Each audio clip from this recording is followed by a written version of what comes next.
Good evening. I'd like to welcome you to JTS and to the Henry and Selma S. Rappaport Memorial Lecture.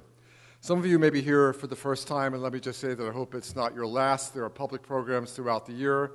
There are classes which are open to your participation, and there's an amazing library upstairs of which I hope you can take advantage. Our program tonight is being ASL interpreted, and we thank UJA Federation of New York for helping to fund ASL interpretation at this lecture through the New York Jewish Communal Deaf Interpreting Fund, administered by the Jewish Deaf Resource Center. Tonight's lecture is the concluding session of a groundbreaking, remarkable day-long program called What to Wear, Women, Clothing, and Religion, one of the most exciting days at JTS that we've had in a long time. When Carol and her colleagues told me about the idea for today's program, it struck me that how could we better exemplify what we mean by taking this tradition of ours and relating it to contemporary society and culture, and emphasizing the fact that in digging deep into our Judaism, into our Jewish roots, we also attach ourselves all the more forcefully to America, to modernity, to this society and culture to which we are major contributors. And tonight's lecture, concluding lecture for the conference, for the seminar, for the event, for the program, we've had a lot of debate about what we were calling today. What's the final word? What was today? Event. Okay. So the final program in today's magnificent event, What to Wear, Women, Clothing, and Religion, is going to be a lecture that is one in a series of lectures named for Henry Ann and Selma S. Rappaport by the family. Let me say that Mrs. Selma Rappaport was, Zichrono Livracha, past president of the Women's League for Conservative Judaism, a longtime member of the JTS board, and the lecture was established by her in memory of her husband, Henry N. Rappaport, in 1982. Henry Rappaport was a distinguished attorney and committed Jew. He served as president of Temple Israel Center in White Plains, and later as president of the United Synagogue. He was an active member of the JTS board and a generous benefactor of JTS's scholarly programs. I'm pleased to recognize the presence with us this evening of Henry and Selma Rappaport's sons, Michael, together with his wife Joanne, and David, together with his wife Debbie, along with other members of the Rappaport family joining us here. We thank the Rappaport family for its generous continued support of JTS and its friendship for JTS and its chancellor. It now gives me great pleasure to introduce tonight our speaker, Dr. Jenna Weissman Joselit, who will address the topic of In Good Taste, American Jews and the Pursuit of Acceptance, as well as Alana Newhouse, who will offer a response to Dr. Joselit's presentation. I'll introduce them both now, and then Alana Newhouse will follow immediately upon Dr. Joselit's presentation. Dr. Jenna Weissman Joselit is the Charles E. Smith Professor of Judaic Studies and Professor of History at George Washington University, where she also directs its program in Judaic Studies and its soon-to-be-launched MA in Jewish Cultural Arts. Among the books she has authored are The Wonders of America, which received the National Jewish Book Award in History, and the critically acclaimed A Perfect Fit, Clothes, Character, and the Promise of America. She's a longtime columnist for The Forward, where her monthly column is now in its 12th consecutive year of publication. Dr. Weissman Joselit is also a frequent contributor to the New Republic and Tablet magazine, and she blogs at FromUnderTheFigTree.com. Alana Newhouse is the editor-in-chief of Tablet magazine, which she founded in 2009. Before that, she spent 5 years as culture editor of The Forward, where she supervised coverage of books, films, dance, music, and ideas. A graduate of Columbia University's Graduate School of Journalism, Ms. Newhouse has contributed to the New York Times, the Washington Post, the Boston Globe, and Slate. After the presentations, as you can see from the microphone, there will be ample time for members of the audience to join in the discussion. I'm now honored to invite Dr. Jenna Weissman Joselit to the podium to deliver tonight's Rappaport Memorial Lecture. Jenna?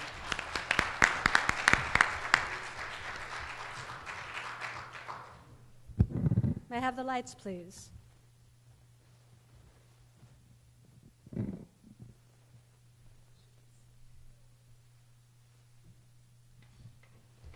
Well before any of us was born, America's daughters were enjoined to take the pledge. No, not the Pledge of Allegiance, but the Pledge for the American Woman, which went like this. As an American woman, I pledge myself to strive always to acquire and wear only such clothes as are appropriate and individually becoming. I pledge to avoid extremes in design and color, to respect my clothes enough to care for them to the very best of my ability, and to select my clothes so that, in fairness to them, they may give back to me in service more than they cost me in money. Fortified by these words and by their implicit promise that good taste was well within reach, the American woman could then step into a department store or a little dress shop, confident that Dame Fashion was her friend, not her undoing. Pledge for the American Woman, which first appeared in 1918 in Mary Brooks Pickens' sartorial manner, The Secrets of Distinctive Dress, the pledge didn't leave much of an imprint on the immigrant Jewish community. Its members were probably too busy pledging their troth to their new homeland to take notice. And yet, clothing, and with it the pursuit and acquisition of good taste, loomed large on the communal agenda, the subject of countless editorials and public exchanges. Anything but frivolous or ornamental, tastefulness went to the very heart of the encounter between immigrant Jewry and modern America, testing the limits of assimilability. So much about immigrant Jewish life in the years preceding World War II was up for grabs, as those on the inside wondered if those on the outside could successfully learn a new language, normalize their economic behavior, modulate their manners, tone down their religious practices, and dress the part of true blue Americans. It's to those concerns that I'd like to attend this evening, all with an eye towards providing a larger historical context in which to place today's lively and generative discussions. Focusing on 3 case studies, one that had to do with hemlines, a second that encompasses jewelry, and a third that touches on the etiology of good taste. My objective throughout is to highlight the ways in which American Jews of an earlier generation fastened on fashion when they were actually talking about themselves. True, the outside world had a lot to say about American Jewry's involvement with fashion, much of it hostile and biting. Quick to dismiss ready-to-wear out of hand, its many critics, from dressmakers to the Catholic Church, held their respective noses at uniform sizing and the seemingly dictatorial ways of the Jews.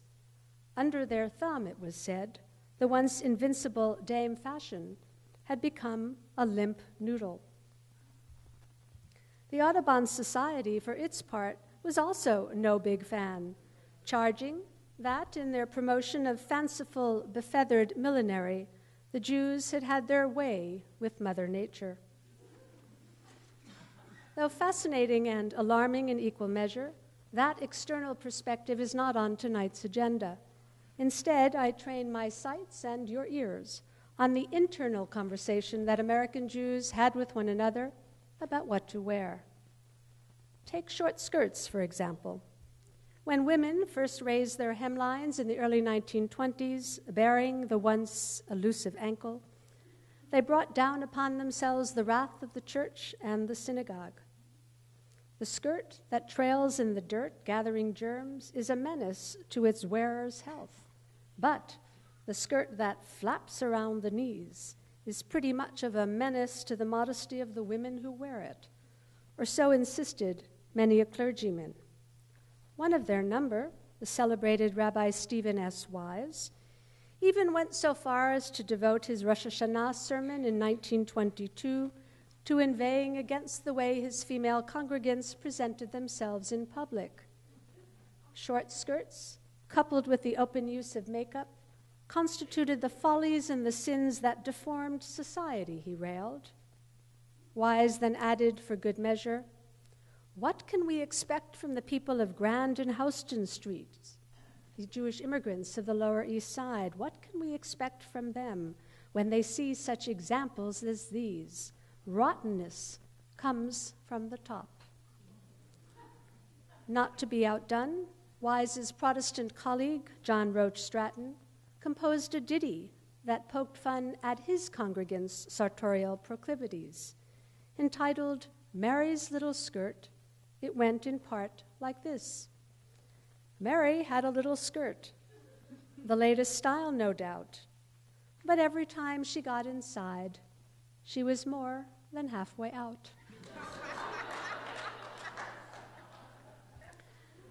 Rabbis might thunder and pastors break into song, but neither came close to matching the Catholic clergy in its fierce and uncompromising stand against short skirts.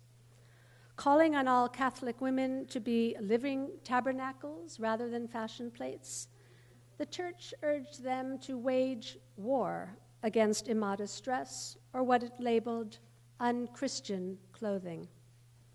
When the limits of voluntary compliance became all too obvious, the church went further still, issuing a series of formal rules and regulations that in effect barred women in short skirts from taking communion.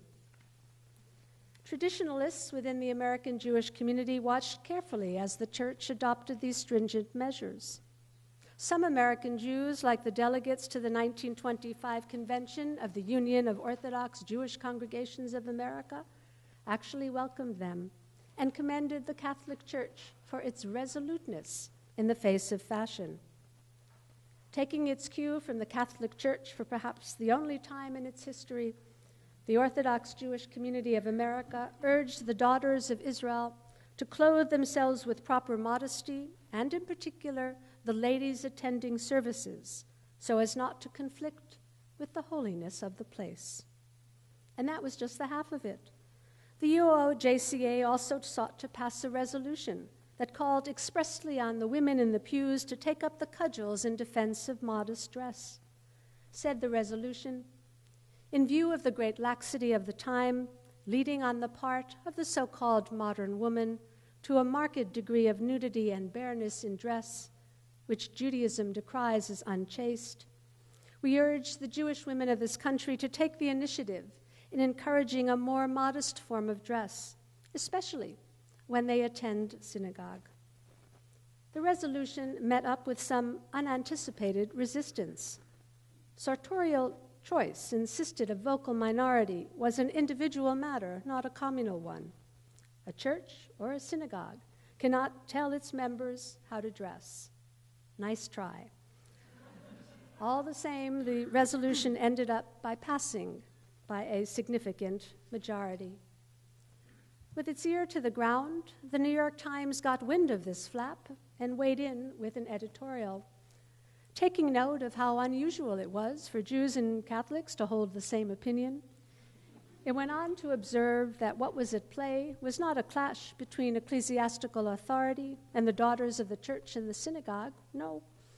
Rather, when it came to clothing, this particular conflict pitted the powerful forces of religion, be it Judaism or Catholicism, against an equally powerful force, or what the Times called that mighty circumstance that goes by the name of fashion.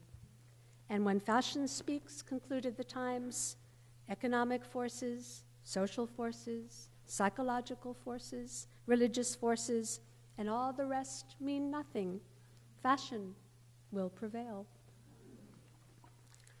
While the sight of what one 1920s eyewitness called all those knees prompted a certain measure of soul-searching within the precincts of the synagogue, the luster of jewelry caught the attention of American Jewish women at the grassroots, prompting them to fret lest the wearing of gemstones and gold compromise their moral integrity, or worse still, their standing as good Americans. Wearing too much jewelry, or the wrong sort, seemingly violated the nation's beliefs in restraint, austerity, and the well-bred. Against a steady drumbeat of don'ts, American women of the late 19th and early 20th centuries were encouraged to wear jewelry sparingly and to avoid burdening their fingers with too many rings. They were also enjoined not to dazzle their neighbors and never, ever to wear diamonds during the day. When seen from this perspective, extravagance looked awfully like original sin. But American Jewish women of the middle and upper middle classes stood outside that frame. Time and again, contemporary observers, let alone the Jews involved in the fine jewelry trade, contemporary observers made much of the affinity between the Jews and jewelry.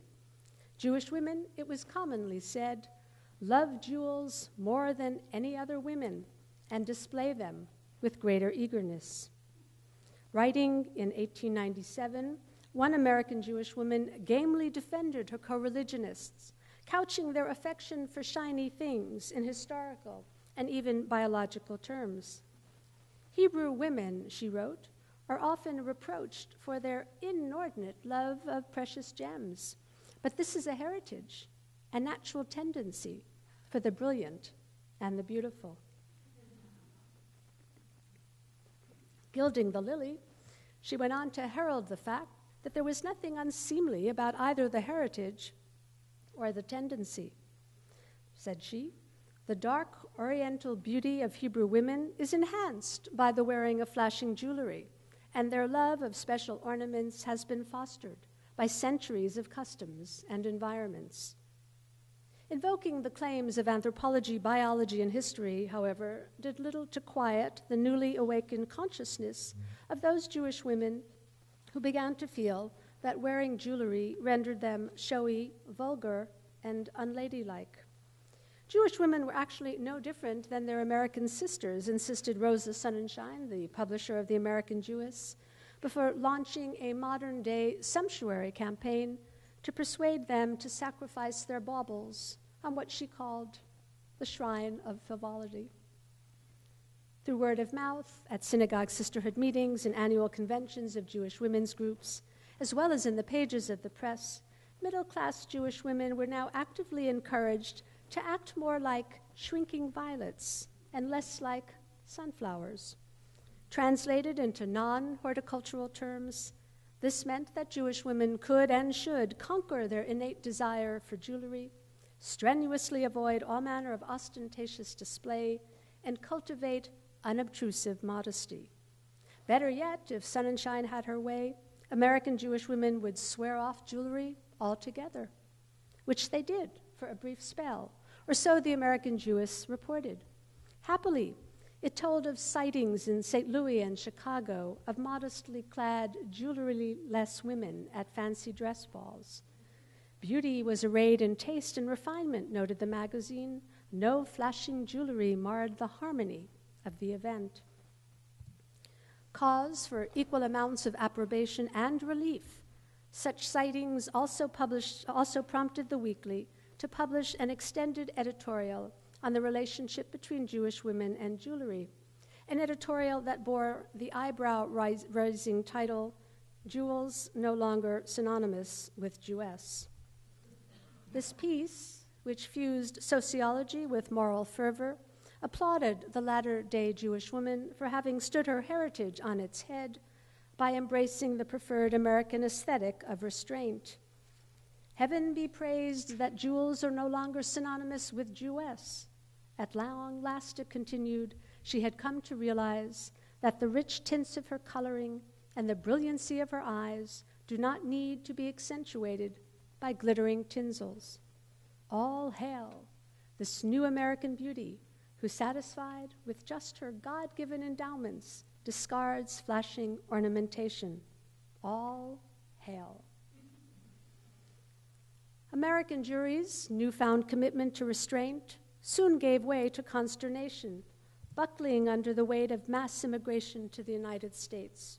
With the arrival of hundreds of thousands of female Jewish immigrants a few years later, Jewish women once again stood accused in the dock of public opinion for their overly exuberant, shrieking style of dress.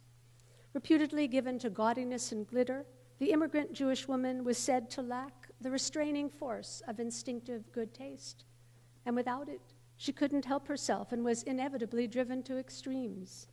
As the New York Tribune succinctly put it at the turn of the last century, does Broadway wear a feather? If so, Grand Street wears two. The Lower East Side's sartorial intelligence, or lack of it, had become so obvious, so conspicuous, and so disturbing a phenomenon that in 1918, the American Weekly Jewish News, a periodical that proudly styled itself a live, honest, and fearless Jewish newspaper, the American Weekly Jewish News decided to tackle it head-on by organizing a symposium on the relationship between Jewishness and good taste. Was the situation beyond repair, it wondered? Were ostentation, excess, and poor taste innate Jewish traits, a strain of behavior resistant to change? Or were these practices a momentary aberration, a consequence of living in new and unfamiliar surroundings whose bounty was so very ripe for the plucking? Seeking answers, the paper rounded up a panel of 5 people, allegedly in the know. Its ranks included Foshko, the celebrated cartoonist at Der Tag, and the only male member of the group; Sophie Irene Loeb, a columnist for the New York Evening World, who, being young and Jewish herself, was presumably familiar with what other young Jewish women wore; and Mrs. Shalom Asch, whose credentials resided in her not only being the wife of what the American Jewish Weekly News called one of our foremost Yiddish writers, but also in her familiarity with the so-called Yiddish atmosphere. The celebrated actress and film star Alana Nazimova, known far and wide for her portrayal of Salome, where she appeared in the Altogether, added her voice to the chorus, as did the writer and woman about town, Fanny Hurst, of whom it was said that she was a real student of humanity, a Jewess, and a famous author. 4 out of the 5 experts quickly arrived at a consensus. Bad taste, they maintained, was not an inherent trait of character, but an imposition of circumstance, an artifact of history. Insisting that it was only a matter of time before Jewish women shook off their propensity for clothing that glared, they believed that prolonged exposure to American middle-class norms would ultimately temper and contain their unruly proclivities. This crudity, declared Mrs. Shalom Asch rather archly, this crudity will pass with the generation which created it, and gradually the East Side woman will learn, and when she will have learned and found herself, there will then be no need to write articles on the vulgarity of East Side girls. Sophie Irene Loeb agreed. Whatever showiness these girls exhibit, she opined, is but the elementary stage in the acquirement of education. What's more, Loeb hastened to add, dress was surely not the only measure of virtue. Go into any library on the Lower East Side and you'll find young people reading Shakespeare and Ibsen. Does this show bad taste? As for Nazimova, whose tastes on and off the silver screen screamed Hollywood at its most glamorous, Nazimova, too, put her faith in the environment. From where she sat, the Jewish woman's leaning towards overdressing, her showy exhibition of gems and golden trinkets were a consequence of oppression, not character. Here's how she put it. Forbidden all paths, shut out from all social doors, the natural instinct for attracting notice had to find an outlet. It found it in too great an accentuation on personal adornment. But in the new world, where conditions were far more open, Jewish women, concluded Nazimova, would surely avail themselves of the opportunity to be as refined and as disciplined as their non-Jewish counterparts. It was only a matter of time. These rosy-eyed views of the future, which placed a premium on environment rather than inheritance, left Fanny Hurst sputtering. Bad taste, she fumed, was no accident of history or timing.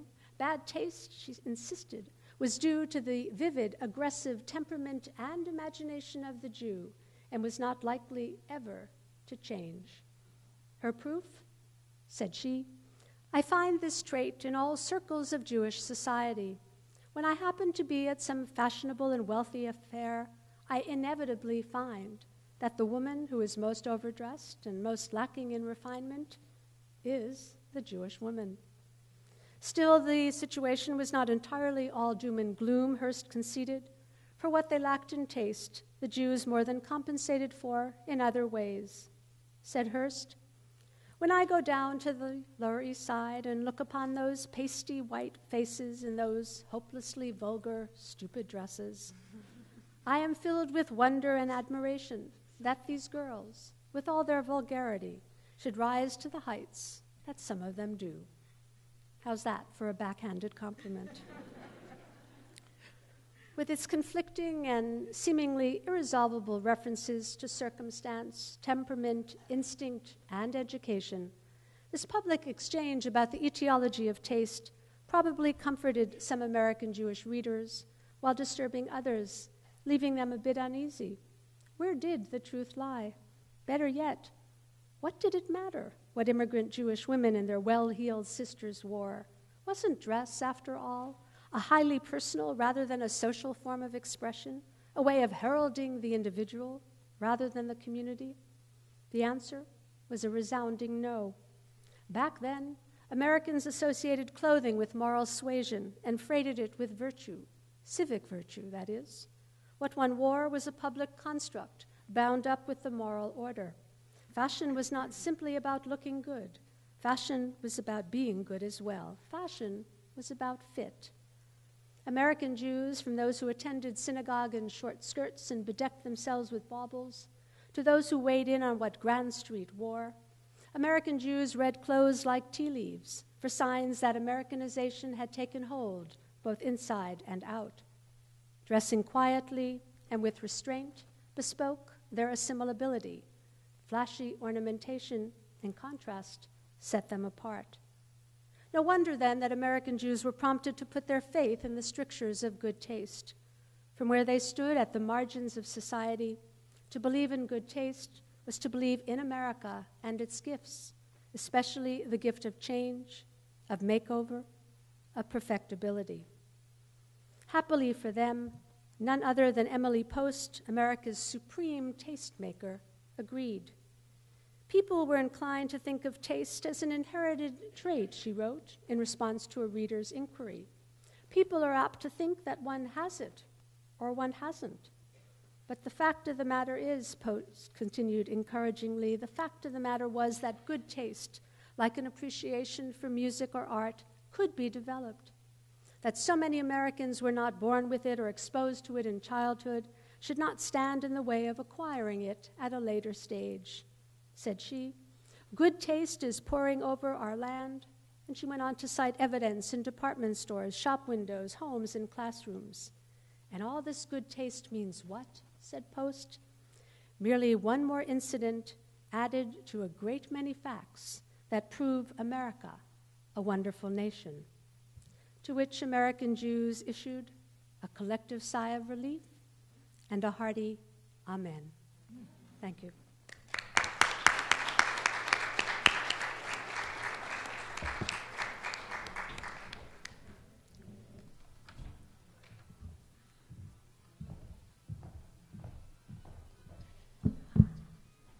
Well, I wouldn't necessarily do this at any conference, but I will do it here because I think I'm allowed. I have to tell you that I love your necklace.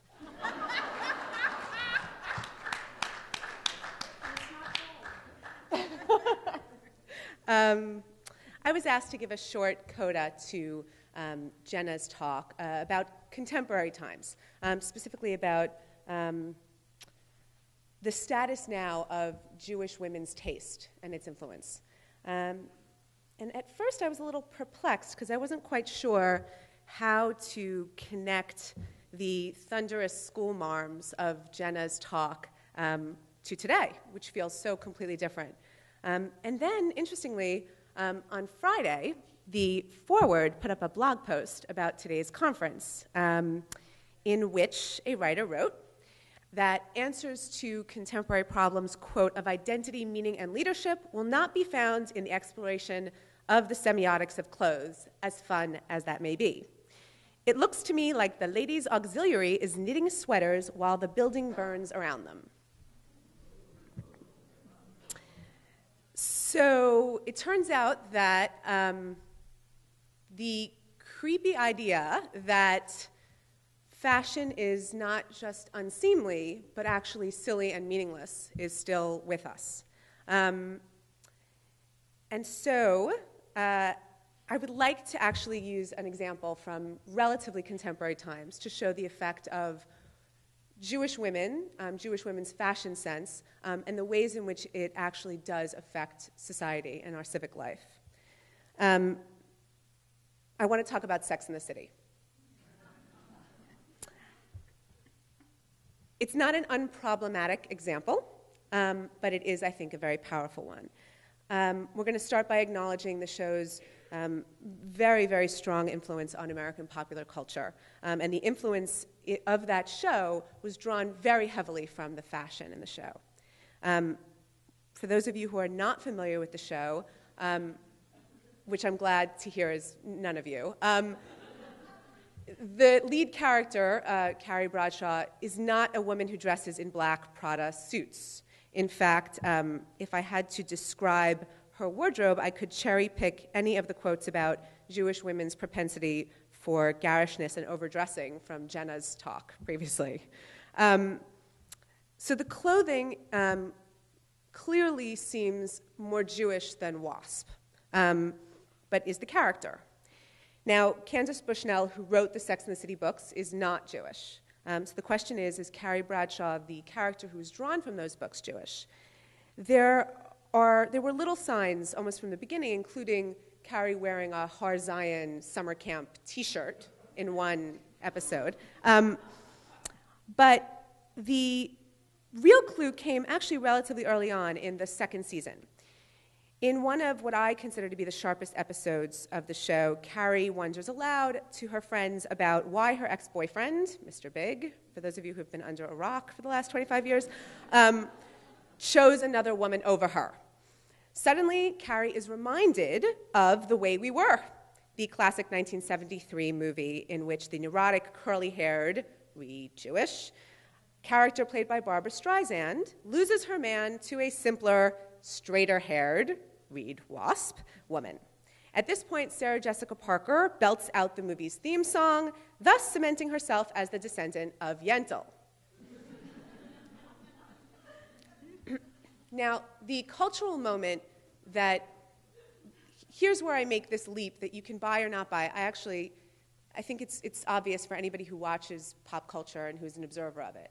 Sex and the City ended in February of 2004. Less than a year later, MTV aired the first episode of a show called My Super Sweet 16.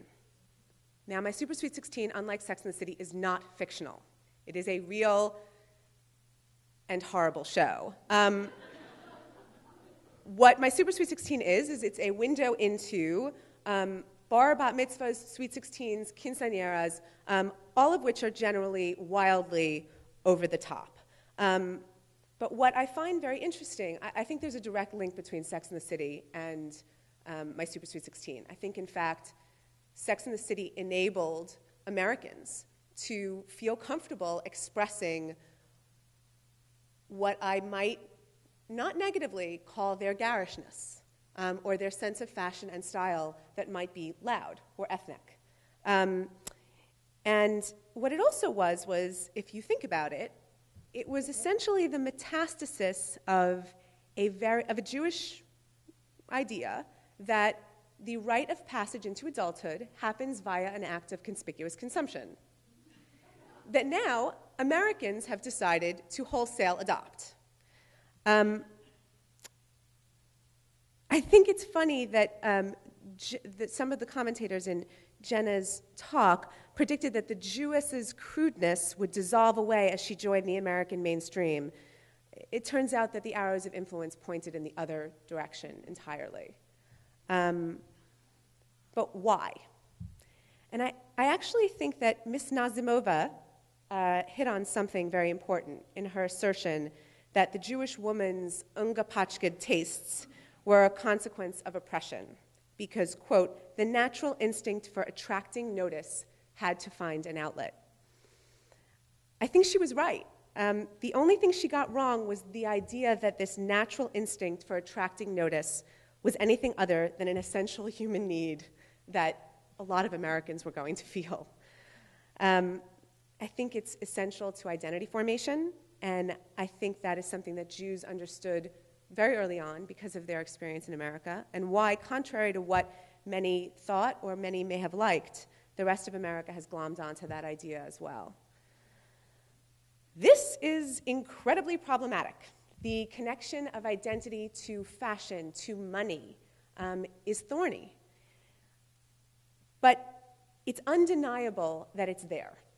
And it's undeniable that fashion operates, particularly for Jews and Jewish women, as both two things. One, a window into what's already happening politically, economically, even religiously, and psychologically.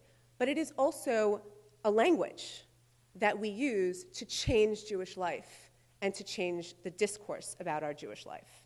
And in that way, it's very problematic. Because I don't want to leave on a negative note, I want to give one more example of the power of fashion, which comes via Natalie Portman's Oscars dress. As many of you, I'm sure, know, Natalie Portman is the face of Dior, which was run by John Galliano, who last year, under the influence of some alcohol, unleashed an incredibly anti-Semitic rant. At the time, Natalie Portman, who was literally months before named the Dior International Ambassador, declared herself disgusted and said, as an individual who is proud to be Jewish, I will not be associated with Mr. Galliano in any way. So how is it that Natalie Portman showed up at the Oscars this year in a Dior dress? Well, turns out that Ms. Portman is quite smart. Natalie showed up in a vintage Dior dress that Mr. Galliano had nothing to do with designing. And in the words of a tablet columnist, Rachel Schukert, very brilliantly pointed out that this choice enabled Natalie Portman to become an icon of fashion diplomacy by maintaining both her ethics and her endorsement deal.